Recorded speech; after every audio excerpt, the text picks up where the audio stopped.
So this high school cheerleader secretly gives birth in her bathroom, buries the baby in her backyard, and then goes to prom a few hours later like absolutely nothing happened. I'm talking about a girl who put on a sparkly dress, smiled for photos, and danced the night away while her newborn daughter was literally decomposing in a shallow grave just a few feet from her bedroom window. This is the story of Brooke Skylar Richardson, and I need you to listen to me very carefully because this case is going to mess with your head in ways you are not prepared for. We're talking about a perfect all-American family, a town where nothing bad ever happens, and a secret so dark it literally tore an entire community apart. And the worst part? Depending on who you ask, Skylar is either a misunderstood, terrified teenager who made a tragic mistake, or she is a cold-blooded monster who smashed her baby's skull and set it on fire to save her reputation. Be honest with me in the comments right now. If you found out your teenage daughter did this, would you call the cops or would you try to protect her? Because by the time this is over, you're not gonna know what to think. Let's rewind to 2017. We're in Carlisle, Ohio. This is one of those places where everybody knows everybody. It's quiet, it's safe, and the biggest news in town is usually the high school football game. And at the center of this picture-perfect town is the Richardson family. You've got Scott and Kim Richardson, and they're like the ultimate suburban parents. They're successful, they're involved, they're obsessed with appearances. And then you've got their daughter, Skylar. Skylar is 18 years old. She's pretty, she's popular, she's a cheerleader. She's basically the girl that every parent in Carlisle wants their daughter to be. She's got a boyfriend named Brandon, she's getting ready for college, she's got her whole life ahead of her. But there's one tiny detail about Skylar's life that isn't so perfect. Skylar has a history of severe eating disorders. We're talking binging, purging, extreme calorie counting. Her weight fluctuates constantly. One month she's scary skinny, the next month she's gained a little weight. Her family is constantly watching her, monitoring her food, obsessing over her body. So, when Skylar starts gaining a little weight in her senior year, nobody thinks, oh, she's pregnant. They think, oh, thank God, Skylar is finally eating again. Her mom is actually happy about the weight gain. She thinks her daughter is recovering. She has zero clue that the weight gain is actually a growing human being inside her daughter's stomach. And here's the thing, Skylar doesn't tell anyone. Not her parents, not her friends, not her boyfriend, nobody. She wears baggy clothes, she hides her stomach, she continues to cheer, she continues to go to school, she continues to live this double life where she's a carefree teenager on the outside and a terrified pregnant woman on the inside. But you can only hide a pregnancy for so long, right? Nature has a deadline. On April 26, 2017, just a few weeks before her high school graduation, Skylar goes to the gynecologist. She's actually there to get birth control pills, which is ironic considering what's about to happen. The doctor does a routine exam and then he drops a bomb on her. Skylar, you're pregnant. And not just a little bit pregnant, she is very pregnant. We're talking 32 weeks. That baby is coming soon. Now, most people in this situation would panic, maybe cry, maybe call their mom, but Skylar's reaction is weird. She looks at the doctor and says, I can't have a baby, I'm going to college. Like the baby is just a scheduling conflict, like it's a dentist appointment she needs to reschedule. The doctor tells her, listen, you need to tell your parents, you're about to have a child. But Skylar just says no. She begs the doctor not to tell anyone. And because she's 18, the doctor is legally bound by confidentiality. He can't call her parents. He can't tell a soul. So Skylar walks out of that office, gets in her car, and goes back to her life. She doesn't buy diapers, she doesn't buy a crib, she doesn't start looking up adoption agencies. She pretends it never happened. She goes home, eats dinner with her parents, and acts like everything is totally normal. 10 days pass. It's now May 5th, prom night. This is supposed to be the biggest night of a high schooler, right? And for Skylar, it looks like a dream. She's wearing this gorgeous red dress, she's got her hair done up, she's taking photos with her boyfriend Brandon. But look at the photos. Seriously, look at them. She is fully 9 months pregnant in a form-fitting prom dress, and somehow nobody notices. Her friends don't notice, her boyfriend doesn't notice, her own mother, who helped her zip up the dress, doesn't notice. Everyone just thinks, oh, Skylar's gained some healthy weight. It is absolutely mind-blowing. The level of denial in this family is on another level. She goes to prom, she dances, she smiles, she has the perfect night. 2 days later, May 7th, Skylar is at home, her parents are asleep downstairs, her brother is in his room, and Skylar goes into labor. She doesn't scream, she doesn't call for help, she goes into the bathroom, locks the door, and turns on the shower to drown out the noise. And right there, on the cold tile floor of her parents' bathroom, she gives birth to a baby girl. Now, this is where the story splits into two very different versions. Version A, Skylar's version, is that the baby came out white, pale, it wasn't moving, it wasn't breathing. The umbilical cord was detached. She says she held the baby, waited for a cry, waited for a movement, but there was nothing. She says the baby was born stillborn.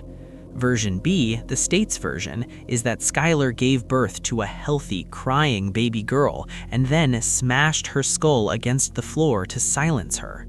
We don't know which one is true yet, but we know what happens next. Skylar is sitting there in the bathroom with a dead infant. There is blood everywhere. She is terrified. So what does she do? She grabs a towel, she wraps the baby up, she cleans up the blood, then she creeps downstairs.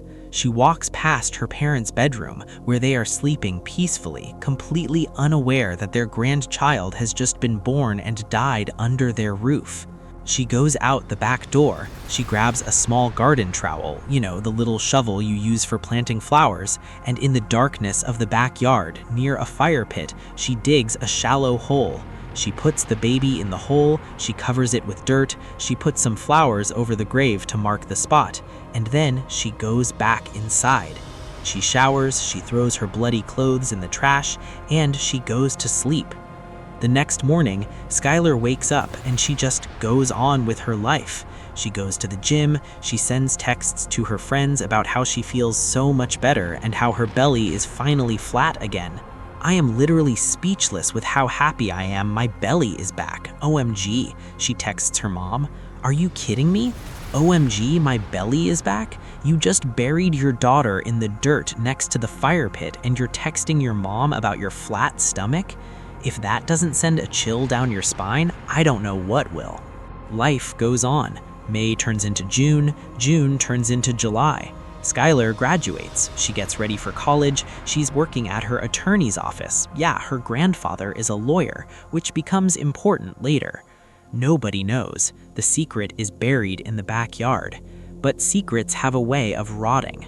On July 14th, about 2 months after the birth, Skylar goes back to the gynecologist, a different doctor this time. She's there for a follow-up on her birth control.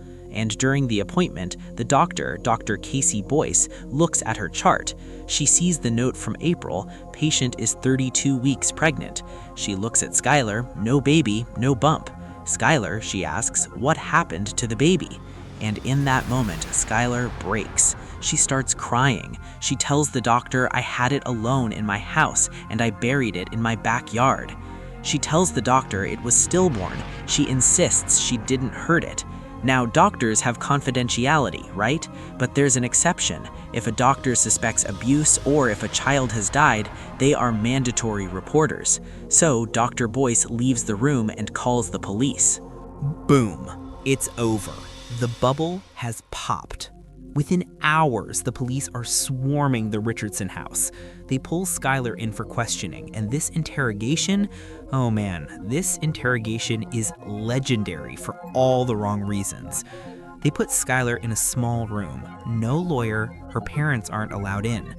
The detectives, Lieutenant John Fain and another officer, they start playing the good cop game. They're super nice to her. They tell her, "Skylar, we know you're a good person. We know you didn't mean for this to happen." Skylar is terrified. She's 18. She's never been in trouble. She's a people pleaser. She wants these cops to like her. She wants to go home. She tells them the same story she told the doctor. The baby was stillborn. It came out white. I didn't know what to do, so I buried her. But the cops, they aren't buying it. They start pushing her. They start suggesting things. "Skylar, did you maybe squeeze the baby too hard? Did you maybe try to help the baby stop crying? Did you do something you regret?" Skylar keeps saying, "No, I didn't kill her. I loved her. I named her Annabelle." But then, the police get a call from the coroner. They've dug up the body, or what's left of it. It's been 2 months. It's mostly skeletal remains. The forensic anthropologist, Dr. Elizabeth Murray, takes one look at the bones and makes a shocking determination. She says the bones are charred. She says it looks like the baby was burned. The detectives go back into the interrogation room and the energy shifts. They aren't nice cops anymore. They are hunting. "Skylar," the detective says, "we found the baby and we know what you did." Skylar's confused. "What? I buried her." "No, Skylar," the detective says. "You didn't just bury her, you burned her." Skylar looks at him like he's crazy. "I didn't burn her. Why would I burn my baby?" "The bones are charred, Skylar. Science doesn't lie. Fire doesn't just happen. You tried to burn the evidence, didn't you?" They hammer her again and again. "You burned her. Just admit it. It's okay if you were scared. It's okay if you tried to cremate her. Just tell us the truth." Skylar is sobbing. She's hyperventilating. She's been in there for hours. She's exhausted. She's a teenager who just wants her mom. And she starts to doubt her own memory. You can see it on her face. She's thinking, did I burn her? I don't remember burning her, but they have the bones. They have the evidence. Maybe I did? Maybe I blacked out? She wants to please them. She wants to give them the answer they want so they'll let her go. So, in a voice so quiet you can barely hear it, she whispers, maybe I tried to cremate her?" The detective leans in. "You used a lighter to burn the baby?" Skylar nods. "Yeah, maybe a lighter." "And you heard her cry before you burned her?" Skylar is weeping now. "No, she didn't cry. She was dead." "But you burned her, Skylar. You set your own baby on fire." I guess I did." Boom. Confession. She just admitted to burning her newborn baby. The police have what they need. They arrest her. They charge her with aggravated murder.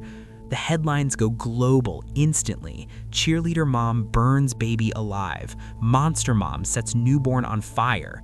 The internet explodes. People are calling for her head. They want her to get the death penalty. Her family's house is surrounded by protesters screaming, "Baby killer." Skylar Richardson has gone from prom queen to the most hated woman in America overnight. But here is where the story goes completely off the rails. Because remember that charred bone evidence, the science that doesn't lie? Well, turns out science makes mistakes. So remember how the forensic anthropologist, Dr. Elizabeth Murray, looked at the baby's bones and said they were charred? Remember how she told the police that Skylar Richardson had definitely 100% set her newborn daughter on fire? And remember how the police used that exact scientific fact to break Skylar down in the interrogation room until she whispered, "Maybe I used a lighter?" Well, grab a bucket because you are about to throw up. A few days after Skylar is charged with aggravated murder, Dr. Murray takes another look at the bones. Maybe she puts on stronger glasses. Maybe she changes the lighting in the lab. I don't know. But she realizes something that completely destroys the prosecution's entire case. The bones aren't burned. They aren't charred. They aren't singed. There is absolutely zero evidence of fire. What Dr. Murray thought was charring was actually just bone staining from the soil. Let that sink in for a second. A forensic expert, someone with a PhD, someone whose job is to know the difference between a barbecue and a burial, couldn't tell the difference between burn marks and dirt. Because the baby was buried near a fire pit and the soil in Ohio is rich in organic material, the bones had absorbed some dark discoloration. It looked like charring to the naked eye, but under a microscope, it was just dirt.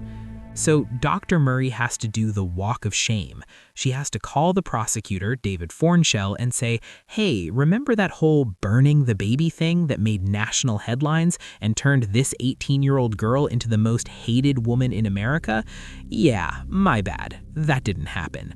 Now, a normal person might think, okay, the evidence is wrong, the confession was coerced based on a lie, we should probably drop the murder charges, right?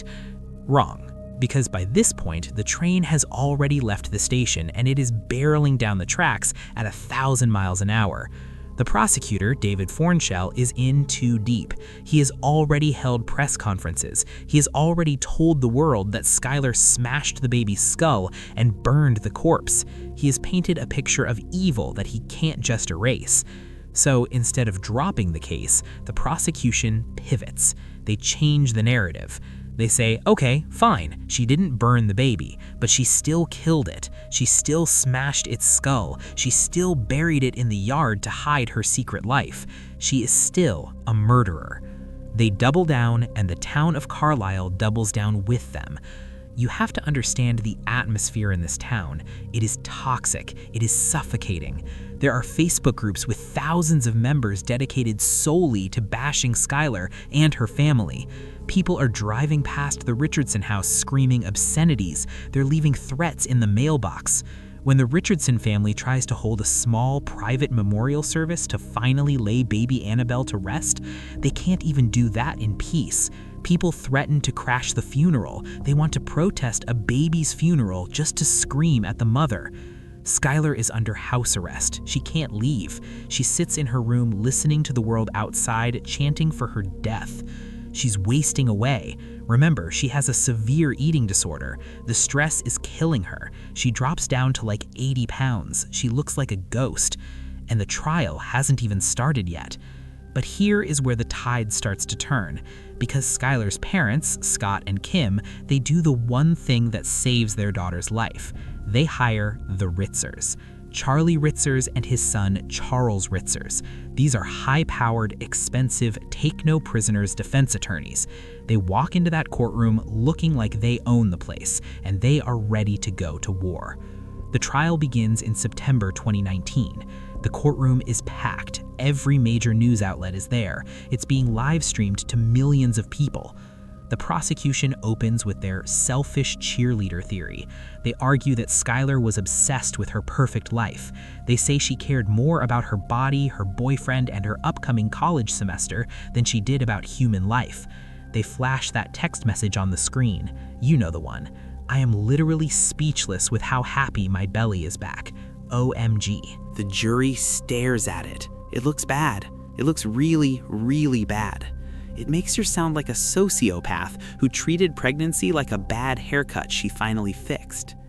They show the prom photos, Skylar smiling, Skylar dancing. They ask the jury, does this look like a girl who is grieving? Does this look like a girl who just buried her child? No, this looks like a girl who got rid of a problem.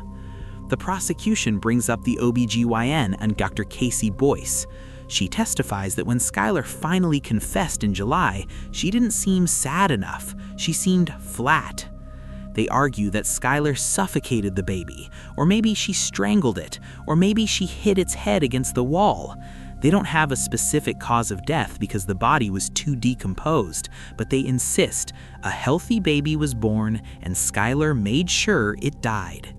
It looks like a slam dunk for the state.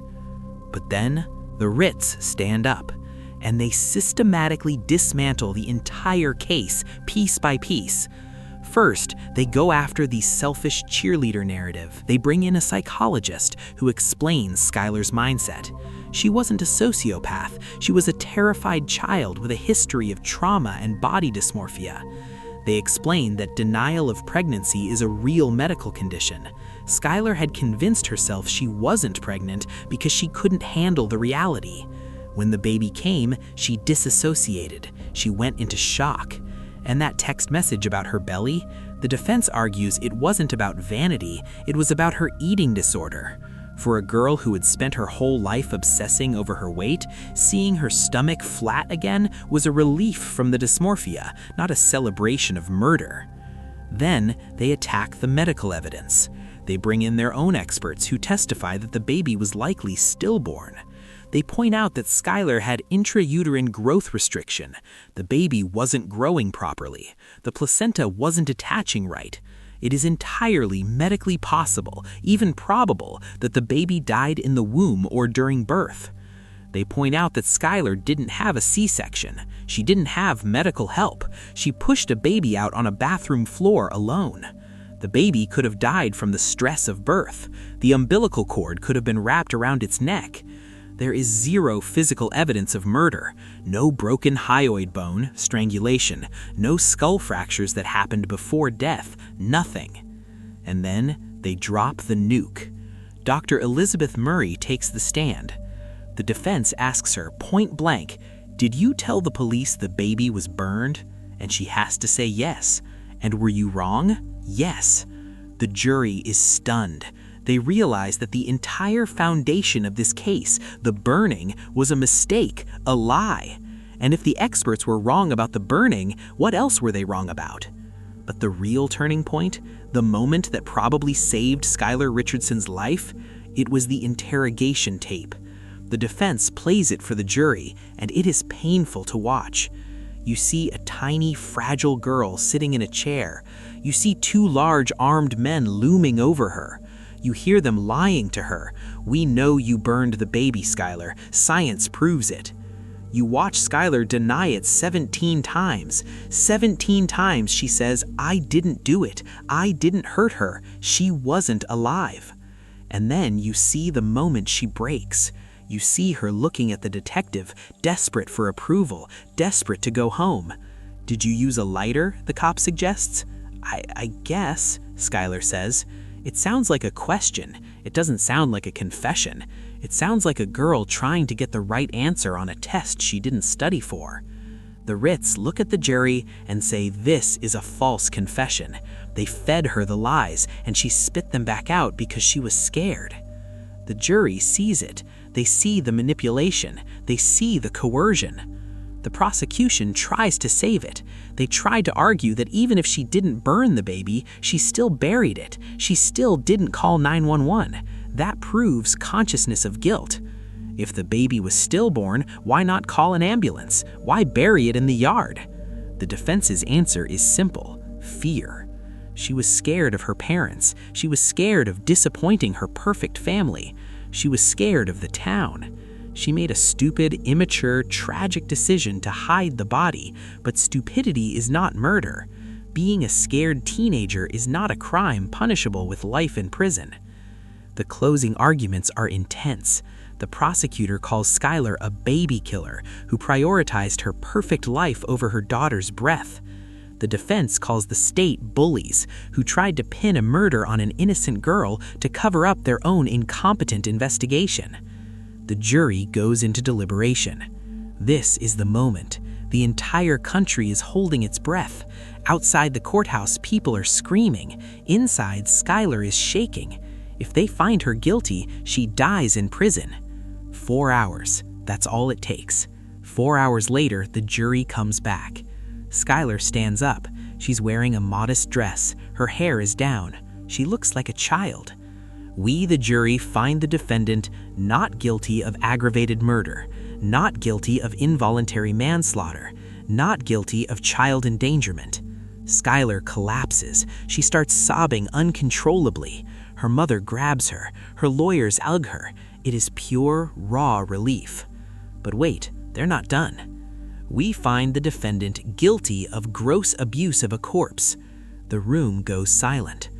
Okay, so she didn't kill the baby. The jury believes the baby was stillborn, but she did bury a human being in the backyard like a hamster, and that is a crime.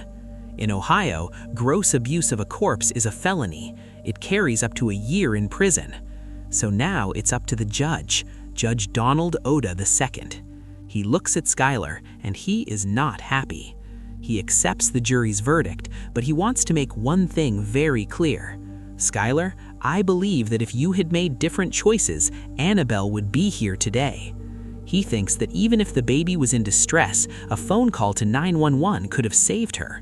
He thinks Skylar's secrecy was selfish. You treated this child like garbage, he basically tells her. You disposed of her like trash.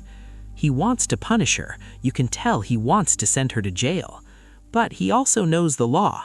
She was acquitted of killing the baby. He can only sentence her for the burial. So he gives her 3 years of probation, no prison time. She has to go to mental health counseling, she has to stay out of trouble, and if she violates probation, she goes to jail for a year. Then he does something that surprises everyone. He says, I am not going to let this define your life. He tells her that one day she will be a mother again, and she will have to live with the memory of Annabelle forever. That, he implies, is a worse punishment than anything he can give her. Skylar walks out of the courthouse a free woman. But is she really free? Think about it. She lives in Carlisle, Ohio. Every time she goes to the grocery store, people stare. They whisper, "That's the girl who buried her baby. That's the baby killer." She can't get a normal job. She can't go to a normal college party. Her name is synonymous with infanticide, even though a court of law said she didn't do it. The prosecution, to this day, insists she got away with murder. They believe she suffocated that baby and fooled the jury. The defense insists she is a victim of a witch hunt, a girl who suffered a tragic stillbirth and was demonized by a society that loves to hate women.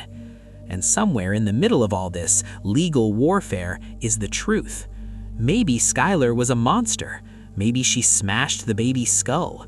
Or maybe she was just a kid with an eating disorder, terrified of her controlling parents who panicked when she realized her baby wasn't breathing. Maybe she held that baby in the bathroom and cried. Maybe she named her Annabelle because she loved her, not because she wanted a prop for her defense team. Maybe she buried her in the backyard because she wanted to keep her close, not because she wanted to hide the evidence. We will never truly know what happened in that bathroom on May 7th.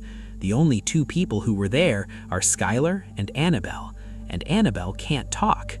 But here is the thing that keeps me up at night. This didn't happen in a vacuum. This happened in a world where an 18-year-old girl felt that having a baby was so shameful, so terrifying, so unacceptable that she preferred to hide a corpse in her backyard than ask for help. What does that say about her family? What does that say about her community? What does that say about us? We create these pressure cookers for teenagers. Be perfect, be thin, be popular, don't make mistakes. And when they do make a mistake, a biological mistake that grows in their womb, they feel like their life is over. If Skylar had just called 911, she would be a mom right now, or she would have given the baby up to adoption to a family that wanted her. Annabelle would be alive. Instead, Annabelle is a pile of bones in an evidence locker, and Skylar is a ghost in her own hometown. So I ask you again, like I did at the beginning, is she evil, or is she just the tragic result of a system that cares more about appearances than reality? Go to the comments, fight it out, because I honestly don't know anymore. And if you want more stories about people who break their own lives in the most insane ways possible, hit that subscribe button, because trust me, it only gets darker from here.